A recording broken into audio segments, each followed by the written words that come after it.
जय श्री राधे दोस्तों। आज हम आपको सुनाने जा रहे हैं श्री सत्यनारायण व्रत कथा।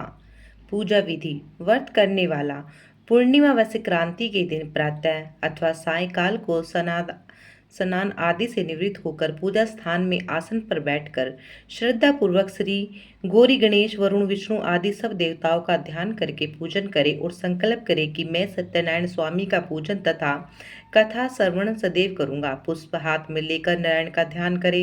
यज्ञोपवीत पुष्प धूप निवेद आदि से युक्त होकर स्तुति करे। हे भगवान, मेरा श्रद्धा पूर्वक फल जल आदि सब सामग्री आपको अर्पण की है, इसे स्वीकार कीजिए। मेरा आपको नमस्कार है। इसके बाद सत्यनारायण जी की कथा पढ़े अथवा श्रवण करे। श्री सत्यनारायण व्रत कथा पहला अध्याय। एक बार नेमिप्रायण तीर्थ में सोनकादि 88,000 ऋषियों ने श्री सूत जी से पूछा, हे प्रभु, इस कलयुग में वेद विद्या रहित मनुष्य को प्रभु भक्ति किस प्रकार मिलेगी तथा उनका उद्धार कैसे होगा? इसलिए हे मुनि, ऐसा कोई तप कहिए जिससे थोड़े समय में पुण्य प्राप्त होवे तथा मनवांछित फल मिले। वह कथा सुनने की हमारी इच्छा है। सर्वशास्त्र ज्ञाता श्री सूत जी बोले, हे वैष्णव में पूज्य, आप सबने प्राणियों के हित की बात पूछी है। अब मैं उस श्रेष्ठ व्रत को आप लोगों से कहूंगा जिस व्रत को नारद जी ने लक्ष्मी नारायण से पूछा था और लक्ष्मीपति ने मुनि श्रेष्ठ नारद से कहा था। सो ध्यान से सुनो। एक समय योगी राज नारद जी दूसरों की हित की इच्छा से अनेक लोकों में घूमते हुए मृत्युलोक में आ पहुंचे। अनेक योनियों में जन्मे हुए प्राय सभी मनुष्य को अपने कर्मों द्वारा अनेकों दुखों से पीड़ित देखकर सोचा, किस यत्न के करने से निश्चय ही प्राणियों के दुखों का नाश हो सकेगा। ऐसा मन में सोचकर विष्णु लोक को गए। वहां श्वेत वर्ण और 4 भुजाधारी देवों को इस नारायण को देखकर, जिनके हाथों में शंख चक्र गदा और पद थे, वरमाला पहने थे, स्तुति करने लगे। हे भगवान, आप अत्यंत शक्ति से संपन्न हैं। मन तथा वाणी भी आपको नहीं पा सकती। आप का आदि मध्य अंत नहीं, निर्गुण स्वरूप सृष्टि के आदिभूत व भक्तों के दुखों को नष्ट करने वाले हो। आपको नमस्कार है। नारद जी से इस प्रकार की स्तुति सुनकर विष्णु भगवान बोले, हे मुनिश्रेष्ठ, आपके मन में क्या है? आप किस काम के लिए आगमन हुआ? निसंकोच कहो। तब नारद मुनि बोले, मृत्युलोक में सब मनुष्यों को अनेक योनियों में पैदा हुए अपने अपने कर्मों के द्वारा अनेक प्रकार के दुखों से दुखित हो रहे हैं। हे नाथ, मुझ पर दया रखते हो तो बतलाइए, उन मनुष्यों के सब दुख थोड़े से ही प्रयत्न से कैसे दूर हो सकते हैं? श्री भगवान जी बोले, हे नारद, मनुष्यों की भलाई के लिए तुमने बहुत अच्छी बात पूछी है। जिस काम के करने से मनुष्य मोह से छूट जाता है वह मैं कहता हूँ। सुनो, बहुत पुण्य देने वाला, स्वर्ग तथा मृत्यु लोक दोनों में दुर्लभ एक उत्तम व्रत है। आज मैं प्रेमवश होकर तुमसे कहता हूँ, सत्यनारायण का यह व्रत अच्छी तरह विधि पूर्वक करके मनुष्य आयु पर्यंत यहाँ सुख भोग कर मरने पर मोक्ष को प्राप्त होता है।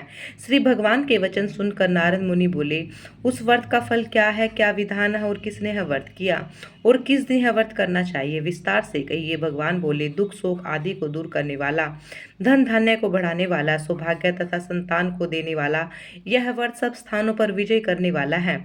भक्ति संतान को देने वाला है। यह व्रत सब स्थानों पर विजय करने वाला है। भक्ति और श्रद्धा के साथ किसी भी दिन मनुष्य श्री सत्यनारायण की प्रातः काल के समय ब्राह्मणों और बंधुओं के साथ धर्मपरायण होकर पूजा करे। भक्ति भाव से निवेद केले का फल, घी, दूध और गेहूं का चूर्ण सवाया लेवे। गेहूं के अभाव में साठी का चूर्ण, शक्कर तथा गुड़ ले सब भक्षण योग्य प्रसाद जमा करके भगवान को अर्पण कर देवे तथा बंधुओं सहित ब्राह्मणों को भोजन करावे। इसके पश्चात स्वयं भोजन करे। नृत्य गीत आदि का आचरण कर सत्यनारायण भगवान का स्मरण करते हुए समय व्यतीत करे। इस तरह व्रत करने पर मनुष्य की इच्छा निश्चय ही पूरी होती है। विशेषकर कलिकाल में भूमि पर यही मोक्ष का सरल उपाय है। बोलो सत्यनारायण भगवान की जय। दूसरा अध्याय। सूत जी बोले, हे ऋषियों, जिसने पहले इस व्रत को किया इसका इतिहास कहता हूँ, ध्यान से सुनो। सुंदर काशीपुरी नगरी में एक अत्यंत निडर ब्राह्मण रहता था। वह भूख और प्यास से बेचैन हुआ नित्य पृथ्वी पर घूमता। ब्राह्मणों से प्रेम करने वाले भगवान ने ब्राह्मण को दुखी देखकर बूढ़े ब्राह्मण का रूप धर के उसके पास जा आदर के साथ पूछा, हे विप्र, नित्य दुखी हुआ पृथ्वी पर क्यों घूमता है? हे श्रेष्ठ ब्राह्मण, यह सब मुझसे कहो, मैं सुनना चाहता हूँ। ब्राह्मण बोला, मैं निर्धन ब्राह्मण हूँ, भिक्षा के लिए पृथ्वी पर घूमता हूँ। हे भगवान, यदि आप इसका उपाय जानते हो तो कृपा कर कहो। वृद्ध ब्राह्मण बोला, सत्यनारायण भगवान मनवांछित फल देने वाले हैं, इसलिए हे ब्राह्मण तो उनका पूजन कर, जिसके करने से मनुष्य सब दुखों से मुक्त होता है। ब्राह्मण को व्रत का सारा विधान बतलाकर बूढ़े ब्राह्मण का रूप धारण करने वाले सत्यनारायण भगवान अंतर्ध्यान हो गए। जिस व्रत को वीर ब्राह्मण ने बतलाया मैं उसको करूंगा, यह निश्चय करके उसे रात को नींद भी नहीं आई। वह सवेरे उठ ब्राह्मण सत्यनारायण के व्रत का निश्चय कर भिक्षा के लिए चला। उसको भिक्षा में बहुत सा धन मिला, जिससे बंधु बांधवों के साथ उसने सत्यनारायण का व्रत किया। इसके करने से ब्राह्मण सब दुखों से छूटकर अनेक प्रकार की संपत्तियों से युक्त हुआ। उस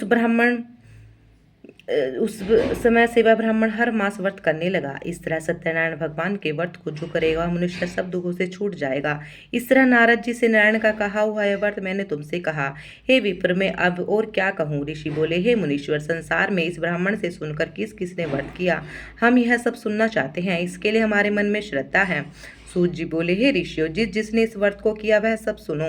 एक समय एक ब्राह्मण धन और ऐश्वर्य के अनुसार बंधु बांधवों के साथ व्रत करने को तैयार हुआ। उसी समय एक लकड़ी बेचने वाला बूढ़ा आदमी आया और बाहर लकड़ियों को रखकर ब्राह्मण के मकान गया।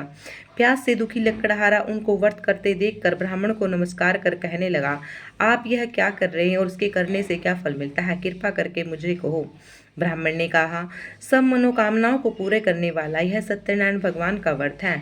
इसकी कृपा से मेरे यहाँ धन धान्य की वृद्धि हुई है। ब्राह्मण से इस व्रत के बारे में जानकर लक्कड़हारा बहुत प्रसन्न हुआ। चरणामृत ले प्रसाद खाने के बाद अपने घर को गया। लक्कड़हारे ने अपने मन में इस तरह का संकल्प किया कि आज नगर में लकड़ी बेचने से जो धन मिलेगा उसी से सत्यनारायण देव का उत्तम व्रत करूंगा।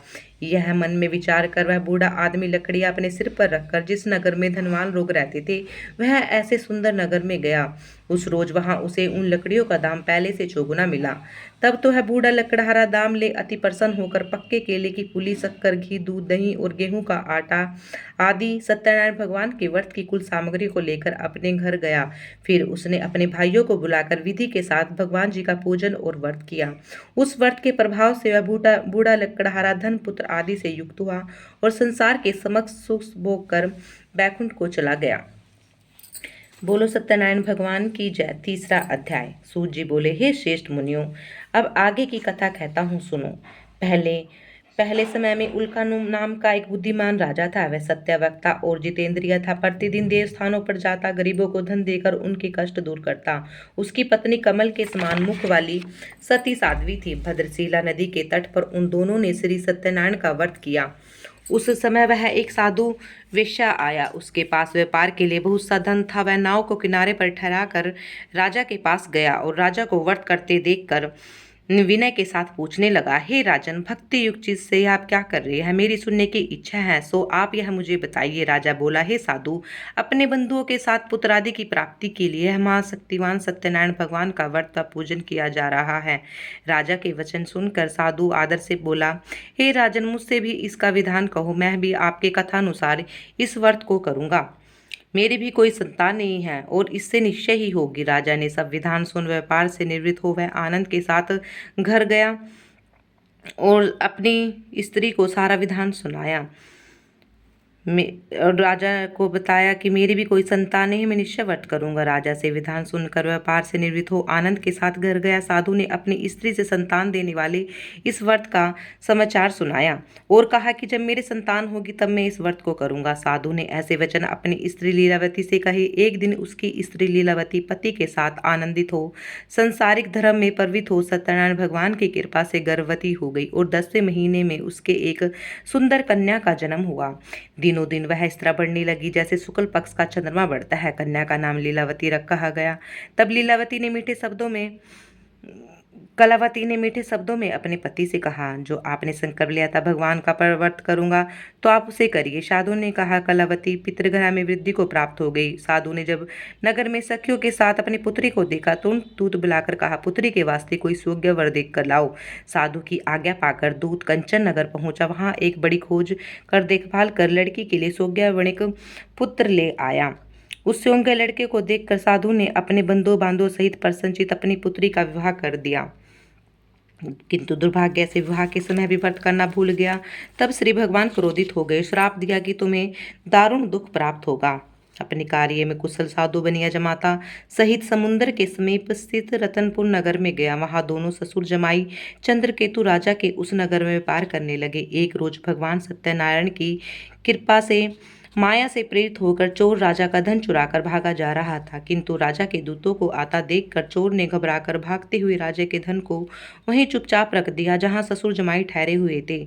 जब दूतों ने उस साधु वैश्य के पास राजा के धन को रखा देखा तो वे दोनों को बांध कर ले गए और प्रसन्नता से दौड़ते हुए राजा के समीप जाकर बोले, यह 2 चोर पकड़कर हम लाए हैं, कृपया आज्ञा दे। तब राजा की आज्ञा से उनको कठोर कारावास में डाल दिया गया, उनका सब धन छीन लिया। सत्यनारायण भगवान के श्राप द्वारा उनकी पत्नी भी घर में बहुत दुखी हुई और घर में जो धन रखा था चोर चुरा कर ले गए। शारीरिक व मानसिक पीड़ा तथा भूख प्यास से अति दुखित हो अन्न की चिंता में कलावती एक ब्राह्मण के घर गई।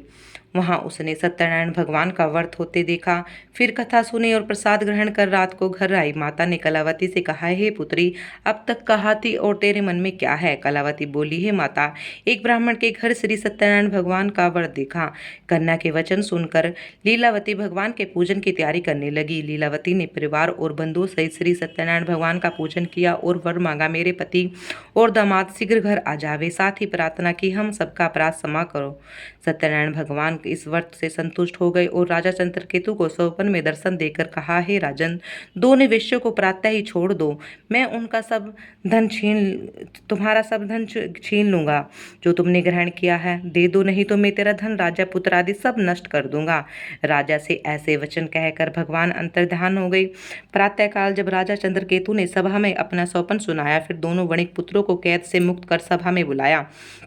दोनों ने आते ही राजा को नमस्कार किया। राजा मीठे वचनों में बोला, हे महानुभव, भावी वर्ष ऐसा कठिन दुख प्राप्त हुआ, अब तुम्हें कोई भय नहीं। ऐसा कहकर राजा ने उनको नए नए वस्त्र आभूषण पहनाए और जितना धन लिया था उसे दोगुना देकर आदर सहित विदा किया। दोनों वेश्ये अपने घर को चले गए। बोलो सत्यनारायण भगवान की जय। चौथा अध्याय। सूत जी बोले, वेश्या ने मंगलाचार करके यात्रा आरंभ की, अपने नगर को चला। थोड़ी दूर निकलने पर दंडी वेशधारी सत्यनारायण ने उनसे पूछा, हे साधु, तेरी नाव में क्या है? अभिमानिक वणिक हंसता हुआ बोला, हे दंडी, आप क्यों पूछते हो? क्या धन लेने की इच्छा है? मेरी नाव में तो बेल और पत्ते भरे हैं। वेश्या का कठोर वचन सुनकर भगवान ने कहा, तुम्हारा वचन सत्य हो। दंडी ऐसा कहकर वहां से दूर चले गए और कुछ दूर जाकर समुद्र के किनारे बैठ गए। दंडी के जाने पर वेश्या ने नित्य क्रिया करने के बाद नाव को ऊंची उठे देखकर अचंभा किया। नाव में बेल पत्ते आदि देखकर मूर्छित हो जमीन पर गिर पड़ा। फिर मूर्छा खुलने पर अत्यंत शोक प्रकट करने लगा। तब उसका दामाद बोला कि आप शोक ना करें, यह दंडी का श्राप है तथा उनकी शरण में चलना चाहिए, तभी हमारी मनोकामना पूरी होगी। दामाद के वचन सुनकर साधु वणिक दंडी के पास गया और अत्यंत भक्तिभाव से नमस्कार करके बोला, हे भगवान, आपकी माया से मोहित ब्रह्मा भी आपकी रूप नहीं जानते, तब मैं अज्ञानी कैसे जान सकता हूँ? आप प्रसन्न हो जाइए। अंत में तब मैं अज्ञानी कैसे जानूंगा? सामर्थ्य के अनुसार आपकी पूजा करूंगा, मेरी रक्षा करो। पहले के समान नौका में धन भर दो। उसके भक्ति युक्त वचन सुनकर भगवान प्रसन्न हो गए और उसकी इच्छा अनुसार वर देकर अंतर्ध्यान हो गए। तब उन्होंने नाव में आकर देखा, नाव धन से परिपूर्ण है। फिर वह भगवान सत्यनारायण का पूजन कर साथियों सहित अपने नगर को चला। जब अपने नगर के निकट पहुंचा तब दूत को घर भेजा। दूत ने साधु के घर जाकर उसकी स्त्री को नमस्कार कर कहा कि साधु अपने दामाद सहित इस नगर के समीप आ गए हैं। ऐसा वचन सुन साधु की स्त्री ने बड़े हर्ष के साथ सत्यदेव का पूजन कर पुत्री से कहा, मैं अपने पति के दर्शन को जाती हूँ, तू कार्य शीघ्र पूर्ण करके आ जाना। माता के ऐसे वचन सुनकर कलावती प्रसाद छोड़कर पति के पास गई। प्रसाद की अवज्ञा के कारण सत्यदेव रुष्ट हो गए, उसके पति को नाव सहित पानी में डुबो दिया। कलावती अपने पति को न देखकर रोती हुई जमीन पर गिर पड़ी। इस तरह नौका को डूबा हुआ कन्या को रोता हुआ देख साधु दुखी हो बोला, हे प्रभु, मुझसे या मेरे परिवार से भूल हुई हो क्षमा करो। उसके दीन वचन सुनकर सत्यदेव प्रसन्न हो गए और आकाशवाणी हुई, हे साधु, तेरी कन्या मेरे प्रसाद छोड़कर आई है, इसलिए इसका पति अदृश्य हुआ है।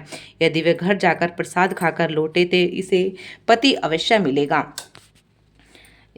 फिर जाओ आकाशवाणी हुई। कलावती घर पहुंचकर प्रसाद खाया और दोबारा लौटकर आई तो उसका पति उसे सुरक्षित मिला। उस दिन से वह प्रत्येक पूर्णिमा को सत्यनारायण भगवान का पूजन एवं कथा करने लगे। फिर इस लोक को सुख भोग कर अंत में सरलोक को गए। 5वां अध्याय। सूत जी बोले, हे ऋषियों, मैं और कथा कहता हूँ, सुनो। प्रजापालन में लीन तुंगध्वज नाम का एक राजा था। उसने भी भगवान का प्रसाद त्याग कर बहुत दुख पाया। एक समय वन में जाकर वन्य पशुओं को मारकर बड़ के नीचे आया। वहां उसने ग्वालों को भक्ति भाव से बंधुओं सहित सत्यनारायण का पूजन करते देखा। राजा देखकर भी अभिमानवश वहां नहीं गया, ना ही नमस्कार किया। जब ग्वालों ने भगवान का प्रसाद उसके सामने रखा तो वह भी प्रसाद को त्याग कर अपनी सुंदर नगरी को चला गया। वहीं उसने अपना सब कुछ नष्ट पाया और वह जान गया है सब भगवान ने किया है। तब विश्वास कर ग्वालों के समीप गया, विधि पूर्वक पूजन कर प्रसाद खाया तो सत्यदेव की कृपा से पहले जैसा था वैसा हो गया। फिर दीर्घकाल तक सुख भोग कर मरने पर स्वर्गलोक को गया। जो मनुष्य इस परम दुर्लभ व्रत को करेगा, भगवान की कृपा से उसे धन धान्य की प्राप्ति होती है तथा सब मनोरथ पूर्ण होकर अंत में बैकुंठ धाम को जाता है। जिन्होंने पहले इस व्रत को किया, अब उनके दूसरे जन्म की कथा कहता हूँ। वीर सतानंद ब्राह्मण ने सुदामा का जन्म लेकर मोक्ष को प्राप्त पाया। उल्का मुख नाम का राजा दशरथ होकर बैकुंठ को प्राप्त किया। साधु नाम के विषय ने मोरध्वज बनकर अपने पुत्र को आरे से चीर कर मोक्ष को प्राप्त किया। महाराज तुंगध्वज ने स्वयंभू होकर भगवान में भक्ति युक्त कर्म कर मोक्ष प्राप्त किया। श्री सत्यनारायण व्रत कथा संपूर्ण। बोलिए सत्यनारायण भगवान की जय। अगर आपको यह वीडियो अच्छी लगी हो तो वीडियो को लाइक करें, चैनल को सब्सक्राइब करें। धन्यवाद।